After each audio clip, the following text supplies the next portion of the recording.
right. Welcome, everyone, to another episode of How I Met Your Mortgage. As always, I'm your host, Adam Smith, with Just the Tips Coaching. And we're on a pretty good roll this year. We've had some really cool guests. We've had a couple that have canceled illness, something to that effect. But we do seem to be moving at a pretty good pace again this year for our usual season of episodes with some really cool guests, including a first-time guest that we have been trying to get on the show for a good long while. So welcome to the show, Dwyane Montoya. Hey, Dwyane, how are you? Hey, I'm doing great, Adam. Thanks so much for having me on. Oh, no, this is, we've had this on the books for a good long while, so Right. we've been looking forward to it. And before we get too far into the weeds, I think it's important for everybody to know that we are broadcasting live on a Monday morning from the Denver metro area, immediately following the AFC Championship game that was, well, let's just say the outcome wasn't what we all desired. And Dwyane's a big football guy. Your son is a top performing high school football player in the state of Colorado. You've coached football. So yeah, he's for Dwyane to be on the show with us this morning rather than having eaten a bullet last night. He's it's a big deal, folks. So credit where credit's due. If his mind is somewhere else other than the Broncos loss and 7-degree weather that we're having, which that storm seemed to move in just for the game. Right. And we're back to our normal, 50s for the winter temps this week in Denver. So yeah, just crushing. But I'm glad you're okay. Yes. Thank you. I'm a little bit in mourning, but the show must go on. The show must go on. It's still really impressive that they did it. Yeah. Playing in the AFC Championship. And hats off to the Patriots for them too. That those two teams had such a 180 over the course of 2 or 3 years is really spectacular. So good on you both. It was really, really cool. Yeah. All right. So let's get back to the show, or back to the lecture at hand anyway. Dwyane, you are a real estate agent in the northern part of the Denver metro area, if memory serves. Correct. You're in Broomfield? Yes. Which is, for those of you that aren't familiar, a bedroom community of Boulder, pretty much residing right in between the Denver metro and Boulder. So you're probably covering all parts north, including Boulder, Arvada, Westminster, North Glen, Denver, these kinds of things. All right. Yep. So if you're in our audience and you happen to be in that kind of a need, look Dwyane up. He's not going to be hard to find. He's very public when it comes to his social media stuff. He's not dodging the IRS. So you shouldn't have any problems there. But Dwyane, how long have you been doing real estate? Oh my gosh. I actually got into real estate back in 2007. Okay. So interesting. Aging myself a little bit. Yeah. Okay. Did you regret that decision in 2008? It's funny. I was like, hey, you know what? I have an interest. There's an opening. Let's just jump in. Whatever. It was a wild time in 2008. But it made me better, right? I had to get through that. Absolutely. And I was only a few years into owning my own brokerage. I had done mortgages for a few years prior, but we opened in 2005. And there are a couple of years of growing pains, new business, that kind of thing. And then a couple more because of what went on with the Great Recession. So definitely learning experience. But, over literally more than 20 years and working with real estate agents and helping them with their lead gen and client retention and all of these kinds of things, one of the things that really presented itself to me, and it was shortly after that, I'm sure, whatever the next big hiccup was in real estate or mortgages, was that it's always hard. Yeah. It's just a different kind of hard. Correct. And when people ask me now, I'm thinking about getting my real estate license, or I'm thinking about becoming a mortgage originator. Is it hard? I'm like, yeah, it's hard. You got to work. Right. It's not what you see on HGTV. You're not going to, spend your time hanging out with your kids and creating some graphics for your business cards and flyers, and then your phone's going to ring. It doesn't work that way. You've got to do the work. So back in 07, 08, that was certainly a unique style of work. Yep. What kind of transactions were you working on? So I had any REO bank owned shit? No, so I actually had an interesting intro into real estate. So back in 2007, I actually started with a home builder with Oakwood Homes. I knew that. I saw Yeah. that in your work history. Yeah, Yep. so I actually started out selling new homes, which really helped, right? Because I mean, 2008 was hard, but at least I had the guidance and the help of the home builder, to be able to help shield from a lot of those things. Yep. So I was selling homes on site out in Green Valley Ranch, Wow. and this Wow. was, yeah, and so we were doing great, selling a bunch of homes. For those of you that don't know the area again, Green Valley Ranch was notorious in that era because literally like 1 out of every 3 homes was being foreclosed on. Correct. You could walk out on your front stoop, look at your neighbor to the left, neighbor to the right, and know that one of them was going to lose their house, or maybe it was you. Yep. All right. So that paints an interesting picture. Keep going. Yeah. So, we were doing great. And when it really hit me, when things were really getting difficult, and you nailed it with the foreclosures. So we always got the USA Today delivered to our office, and we would just have it out there so people could read it while they're waiting or whatever. And it's like a hotel. Yeah, kind of. They used to leave it at your hotel room door. Yeah. So I opened up, my partner and I at the time, we opened up the USA Today, and on the cover, it said the foreclosure nation, or the foreclosure capital of the nation. And it was a large color picture of my community that I was selling in. Wow. So I said, okay, this just got real. And well, kudos to USA Today for nailing that. Jeez. It was wild. And phones started blowing up, right, from customers like, oh my gosh, what is happening? Blah, blah, blah. And it all worked out. It was rough, but those that were able to keep their home, I mean, their values have increased like crazy, right? And they've done very well for themselves. But even just a few years later. Correct. Yeah, no question. And now the people that were buying those houses then, oh my gosh, they've doubled in value, tripled in value. Yeah. I mean, do you remember what products you were selling and for how much? Oh, I do. Yeah, they were single family homes, and we had some homes that were starting at 150,000. Single family, 3-bedroom, 3-bed, 2 baths, that kind of thing. Okay. Yeah. So starter homes in 2008 for 150 grand. Yeah. Yeah, those houses have probably quadrupled in value then. Easy. Yeah, they're probably selling for 600 right now. Yeah. Wow. Okay. And how long did you work for Oakwood? So I was at Oakwood, oh my gosh, till 2018. Oh, so, that's a long stretch. Yeah. So I was there a long time. Them a solid. Cool. Yeah. So, and it was great. They were great to me. It was a great relationship that we had. I started out selling on site, like I said, and was doing that for a few years. Then I actually moved my way into management, kind of overseeing a few different communities. And then they, still mostly on the sales side. Sales. Yeah. Management. Okay. Yeah. So, and then I ended up being the vice president of sales for a long time, over at Oakwood, kind of running the sales team and, strategizing on how to sell more and pricing and that sort of thing. And then, got the itch and decided to go out on my own in 2018. All right. And are you actually on your own? Is it your brokerage? It's my brokerage, but I did bring my best friend with me, Levi Rose. He worked with me at Oakwood. He was our director of sales there, and we both jumped together. And so we started the brokerage together. Yeah. And we're still going. Still going. Yeah. And we're at what, 8 years? Yeah. Impressive. Gosh, yeah, it's been that long. Yeah. When you say it like that, like, oh my God, I'm so tired. Well, no, it's like, man, has it really been that long? Yeah, being an adult in real estate in this crazy world is, well, it's crazy. No question about it. Okay, so you guys leave Oakwood. We part on good terms. We've got clients still buying Oakwood homes, those kinds of things. Cool. Yeah. And do you guys focus more on buyers than sellers? I mean, obviously at the time you were seller-centric. You're working for the builder, trying to help them unload product. Yep. Never repping a buyer in all that time.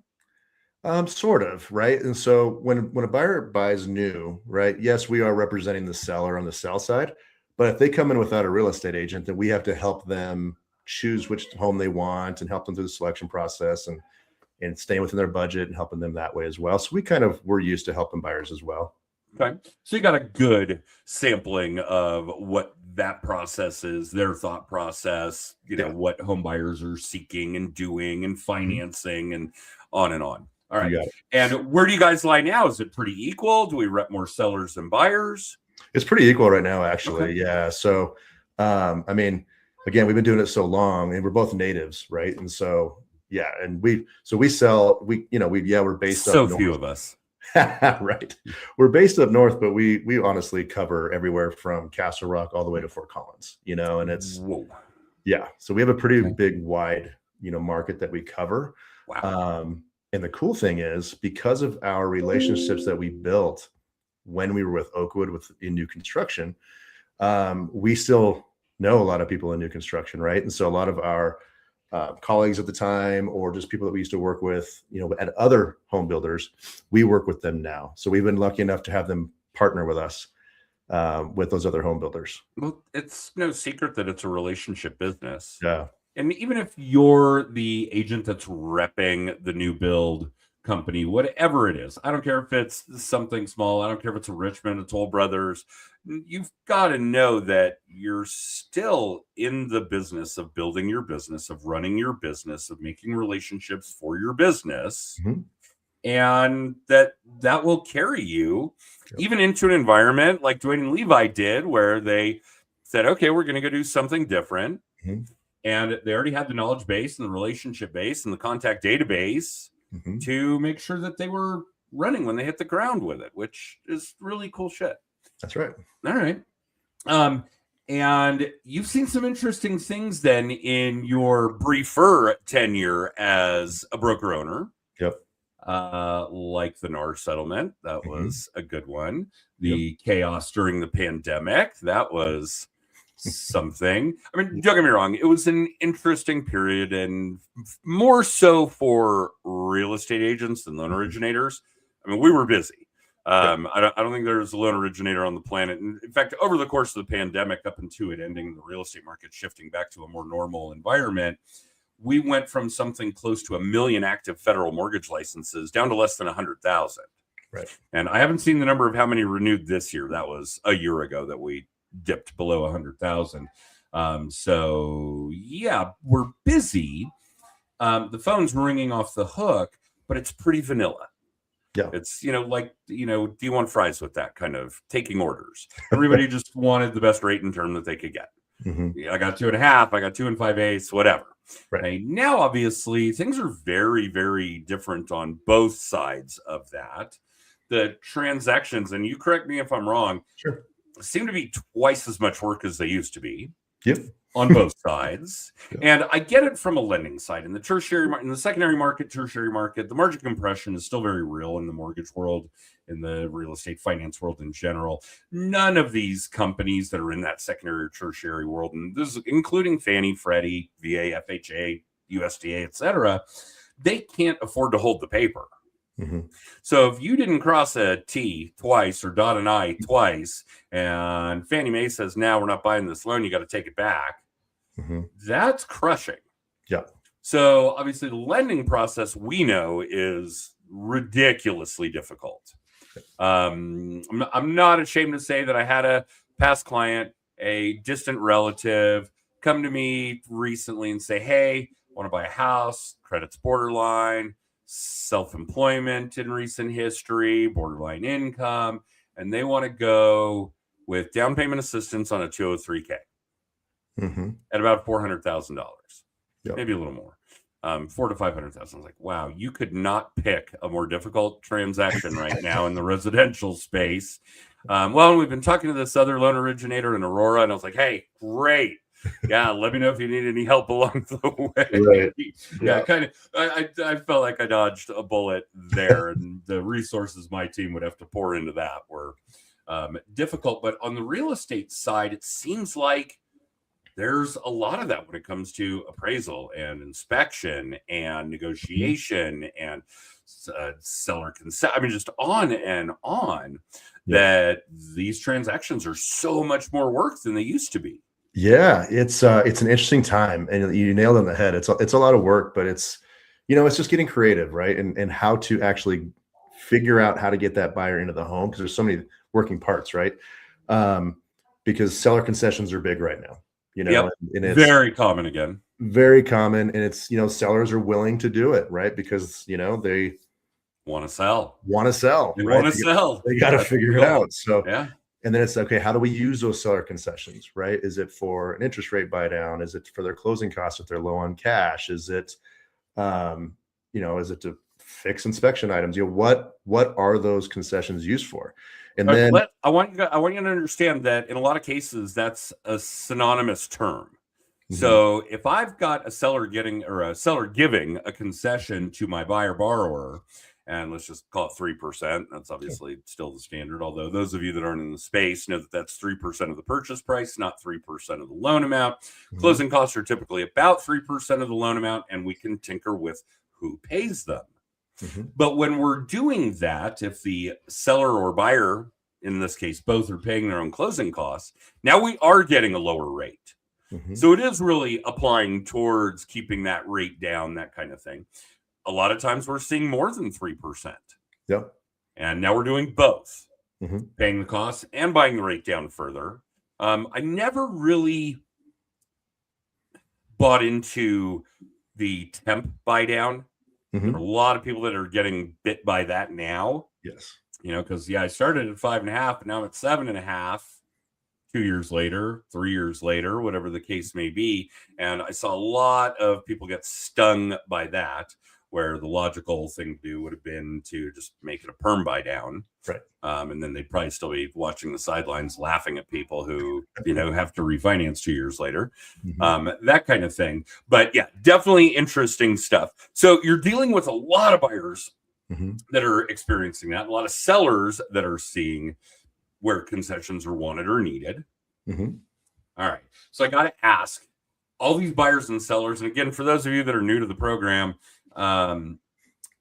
we vet our guests pretty well. So Dwyane's seen a lot of shit. He's seen a lot of transactions, so he knows that there are struggles on both sides and what goes on. But where are these people coming from, Dwyane? How do you capture the business? A lot of it is the way that we kind of get it, it's a little bit twofold, right? So we obviously get business from just being known, right? Kind of our marketing or whatnot. It's a lot of people who are having to sell. So not Mm. people that really want to sell or they're not choosing to sell because let's just be honest, right? The market to sell is not at its highest like it was in 2021. Yeah, no. Yeah. Yeah. So, it's not like it used to be where it's like we want to sell, make a bunch of money, pour it into the next home. So a lot of people that we're dealing with now are people that have to sell. They're going through a divorce. There's been a death in the family. There's there's been a life Job changing change, work transfer. Yeah, exactly. So we're helping those sellers, obviously. But on the buy side, because of our relationships with our home builders, we get in our past clients, we get a lot of referrals. I mean, yeah, we do marketing and that sort of thing, but really we are a referral based business.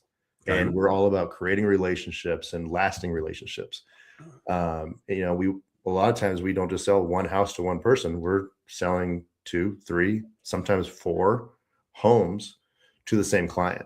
We build that relationship. We joke, we say, when you go with us, you don't get rid of us, right? Ever. Yeah. Yeah, No. we're with you for the I'm in long. your life till one of us dies. Yeah, right. Absolutely. So we Okay. create But friendship. you and I both know full well that doesn't just happen. Right. We've got to be doing things that stay in front of people. Mm-hmm. Reaching out over the phone, social Mm-hmm. media, text campaigns, voicemail campaigns, email campaigns, client appreciation events. Yep. What kinds of things are you guys doing to stay in front? I mean, the old colloquialism is, if you're not in front of your past clients, there's somebody else's prospects. Right. So Absolutely. what are you guys doing to stay in front of people? I mean, all the above what you just said, but really it's not, we love what we do, man. And I'll speak for myself, but I love it. Right. I have a Oh, huge no, we know that's true for Levi too. but I have a huge passion for it. Right. And, and it's true. Like, you mentioned my son who plays, football for Broomfield High School, and he's one of the top prospects. I have clients that during games will be texting me out of nowhere. Hey, how's Gavin doing? How many catches does he have? Has he got in the end zone? Blah, blah, blah. Right. Okay, so Gavin's a receiver. He's a receiver. All right. Now we know. He's a receiver. And so it's just a friendship you build, and it's really not selling, like we're not trying to do these marketing things to our past clients to sell them. We just create relationships and it's helping. We genuinely care, right? And it's funny because when we're working on the sales psychology stuff, and we do that in almost every module in our coaching program, but one of the big things that we talk about are that there are really two different types of sales in that sense. Mhm. And one of them should be anyway, unique to really giant corporations. Like McDonald's runs an ad on the TV with their French fries, and you can smell them. Right. Now, McDonald's doesn't want to help you. Mhm. They're not in it for you being successful. In fact, it might just be the opposite. They're in it for you to, be able to smell those fries through the TV and go buy some. Okay. Yep. That's more along the lines of sales by manipulation. Yep. Okay. Now we do see some of that in real estate. I mean, how many times have I seen where the Fed's gonna lower rates, so real estate companies say, "Hey, now's a great time." And people, when the Fed lowers rates, odds are good mortgage rates go up. Mhm. 9 out of 10 times, whatever the Fed does, we move in the opposite direction right at that moment. We're a little more preemptive. So rates probably came down a couple of weeks before, but it's my job to pay attention to that stuff. The real estate industry really doesn't. They just want to manipulate after the fact. Mhm. And then the other side of it, of course, is really helping people. Mhm. Right. And I know this sounds like really old Zig Ziglar kind of mentality, and it is, but because it works. And I think his phrase or the quote, and I don't know if he used it on the regular, and I did get to see him speak once earlier in my career before he passed away, was just help as many people as you can get what they want, and you're going to get what you want. Right. That's all you got to do. It's really simple. It's single focus. Just take good care of people. Mhm. And when you do that, you get paid. Right. And then they refer more people Mhm. and you get paid. And they It's come not back hard. to you and you get paid. Right. So, Yeah. what you're saying speaks volumes. Yeah. So we do. Yeah. So, I mean, it's all about the relationship. So yeah, it's, just staying in touch with them, not just calling for referrals every time I reach out. It's not like that. It's every time we reach out, we're just kind of, shooting the stuff, right? Asking how family is, asking what, about their kids, how they're doing. They're asking about mine. And Gavin had 10 for 100. Yeah. Right. Yeah. Exactly. So, Yeah, I mean, it's really not that hard. I think people make it a lot harder than it really has to be, just be a good person, do good by the people that you help, and it'll come around. And what kind of techniques are you implementing? So, give us a little nitty gritty. Sure. So, we'll do obviously just text messages right through the holidays, birthdays, that sort of thing. Birthday and holiday campaigns are huge. Oh, if you yeah. guys haven't adopted that, absolutely get on the stick. Yeah. Home anniversaries are big, right? Staying in touch with sending them their home values throughout, after you help them get in the home, what's their home value? So, because, people will go on Zillow all the time. We use HomeBot. What do you use? We use HomeBot. Okay, cool. Yeah, we use There's HomeBot. a nice plug for a local Denver company. There you go. There's two of us promoting HomeBot. You guys, you're welcome. Right? Because people want to know. They want to know what their value is. So they're going to go, and if you're not sending it to them, they're going to go on Zillow or wherever to find their home value, right? So it might as well be you. Well, and obviously the data is through HomeBot coming from Black Knight, which is far more accurate. It's not 100%, folks. Don't get me wrong. And we'll weigh it. If we're working directly with a client, we'll weigh it against value check. We may even peek at Zillow, but remember that the A in Zillow stands for accuracy. Oh, wait, I misspelled that. There is no A in Zillow. And I still think for the buy side, we still have recolorado.com, don't we? We do. Okay. So that's if you're in the Denver metro, that's probably the greatest access. Yeah. Okay. So very cool. Very cool. And what are you guys implementing from a high level? Tech stacks, AI. What are you guys doing in AI? Yeah. So we just got into AI, I'd say middle of last year, pretty heavy. Okay. And so we're using it a lot. You made that silly candy cane picture of you in a bodysuit, didn't you? Always. I like to have fun on social media. I don't take myself too seriously. Oh no, that was Levi. Levi, we loved your one piece with the candy cane. There you go. Now, so there's a few different ways we implement AI right now. So, obviously we will go on AI for our home tours right now. So there are apps out there, and it's just, again, it's ways to get views. It's ways to put it on social media, YouTube, that sort of thing. More people consuming more of your content. Exactly, right? Yeah. And just try to get exposure for the seller by utilizing AI and something different and something just to, if we post that video, an AI video of a listing that we have, for example, right? A home tour. We put it on social media. We just want someone to be able to watch that and be like, oh, that's pretty cool. Oh, wait a minute. How much is that house and where is it? Oh, it's for sale. You just never know, right? We've sold several homes off social media. And so sometimes it's just from having a nice home tour, sometimes AI driven from, you know, that we put on That's social media. really cool. Where did you start? What were the first forays into AI? It was that it was Was that into the AI video tours. Yeah. video And then tours? Okay. yeah, and then I mean sometimes we'll tinker it with it, on whether it's a description or it's some kind of like a marketing flyer or something like that. We'll tinker with AI a little bit, and it's getting a lot better. Um, Most recently, I've kind of started messing around with having AI create Facebook ad images. So if we do a Facebook ad for a new listing or a webinar that I'm hosting or something like that, AI can actually generate the Facebook ad image, which is pretty cool. Interesting. Okay. Yeah. And it's not getting enough credit because it's not getting enough use, but the Meta AI stuff is really impressive. I mean, It is. every cool system, even what you and I are using right now with StreamYard, has a great AI system. Mhm. And when we're done, I could have it generate 130-second clips that would be fantastic for use in short media, in short form video on social media, that kind of thing. But yeah, that's a fantastic one. Although I think it's pretty high level. I don't think that's what a lot of agents are doing, even the ones that are just starting to tinker with AI. Yep. I certainly see a lot of graphic design type work, flyers, those sorts of things. I know people are getting help, I hope would be the better description, to write listing descriptions. Mhm. Please, guys, make sure you're reading whatever your AI is writing before you make it public. You're local, so you'll remember we had this big federal case in Denver. The My Pillow guy Yes. was getting sued, and I can't remember what, and his lawyers deposited an AI brief to the judge and didn't proof it. Wow. I mean, it just set his case back so far. Yeah, I don't know that you sue for malpractice at that point, but maybe we'll see the My Pillow guy come back into the local news at some point in the future for that. But if you're going to use it for copy, and I do think that's a great way to step into using AI, I digress.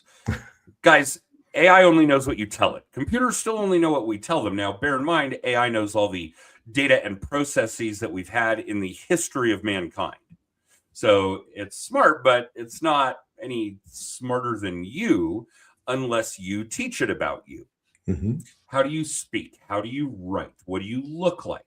Those kinds of things. So if you're going to use it to write for you, make sure you've given it past samples of your writing. Upload your previous listing descriptions into it so that it knows your style, these kinds of things. But yeah, video tours is a great way to break that ice. No question. And I think that that'll make a big impact if people start using it appropriately. Absolutely right. It's just a different way. It's a different avenue. It's a different tool to get exposure for your seller. What are you using for it? ChatGPT? For the AI videos? Yeah. No, it's actually called Home Reel. It's a Home Reel app. Okay. Yeah, it's fantastic. They have a bunch of different templates you can use. I mean, I was one of their testing agents when they were first launching this. And so, we were beta testing. Shit. All right. Yeah. So we were testing a bunch of stuff, and then we would work together. He would ask me feedback on, what my clients were saying, how easy is it to use, that sort of thing. So we actually worked really close together, and not anymore. They've taken off now, but it was pretty cool being part of one of the, like I said, beta testers for that. What do you see adding into your tech this year? It's a lot of that. It's one thing that we're going to kind of start at the end of last year is going to be online webinars is kind of what we're doing right now. Okay. And what are we teaching? So, a few different things. We've been starting with first-time home buyers, what the benefits are of, buying a home and just kind of teaching that process, because a lot of people are kind of scared, right? And some people think they can't buy a house right now. And we're showing them that they actually can. And then we have a webinar coming out. We probably do them in the next month or so for home sellers. teaching them the top mistakes that people are making when they put their home in the market, things to avoid, that sort of thing. That's a good one. Obviously, we see a lot of agents, loan originators too, wanting to do first-time homebuyer work. And I don't know exactly how to describe it, but all of you should be striving to build a strict repeat and referral business made up mostly, if not completely, of repeat clients and client referrals. You never want to be reliant on whether or not somebody else is doing their lead gen work impacting your business. Dwyane doesn't want to be reliant on me sending him approved borrowers and vice versa. Because if Dwyane decides to take a month off, boy, I just, shit the bed, right? You want to be in control of the volume knob yourself. Correct. The other piece of that is that we know from a psychological standpoint that people are the direct result of the people they spend the most time with. So if you're doing a lot of first-time homebuyer work successfully, now odds are better, not complete, but better, that you're going to be referred more first-time homebuyers. Now, that's a difficult path to take. We're not usually talking about people with 800 credit scores and 20% down and buying $1 million homes. So are we, building a career out of more difficult, lower paying transactions, right? And as of late, and I didn't even realize that we actually received an award from one of our investors for being, down payment assistance experts. I was like, are we really doing that much down payment assistance? And I went back and looked, I was like, God, we are. And all of a sudden we've got this huge audience of first-time home buyers.